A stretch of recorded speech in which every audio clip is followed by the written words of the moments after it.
ताज़ा तरीन वीडियोस के लिए हमारा YouTube चैनल सब्सक्राइब करके बेल आइकन प्रेस करिए ताकि आपको मिले हर अपडेट सबसे पहले।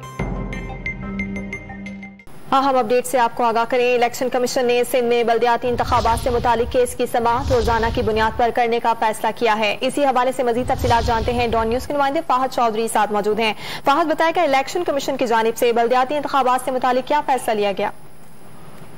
जी देखिए, सिंध हुकूमत की जानिब से हाल ही में इलेक्शन कमीशन ने बल्दियाती इंतखाबात के हवाले से सिंध हुकूमत ने माजरत का इजहार किया था और कहा था कि हल्का मरदमशुमारी के जो नताइज हैं उन पर हमें एतराज है और उस पर अपील के फैसले तक हम बल्दियाती इंतखाबात नहीं करवा सकते, जिस पर आज एक अहम इजलास हुआ और इस इजलास में ये फैसला किया गया कि सिंध हुकूमत का जो ये उज़र है उस पर 7 सितंबर से रोजाना की बुनियाद पर समाअत होगी इलेक्शन कमीशन में और तमाम मुहर्रिकात का जायजा लिया जाएगा। इलेक्शन कमीशन में चीफ इलेक्शन कमिश्नर की सरबराही में आज ये अहम इजलास हुआ। Chief secretary Sindh, secretary local government और एडवोकेट जनरल सिंध को नोटिस जारी करने का फैसला किया गया है और इस मामले पर अटॉर्नी जनरल ऑफ पाकिस्तान से भी इलेक्शन कमीशन कानूनी राय लेगा।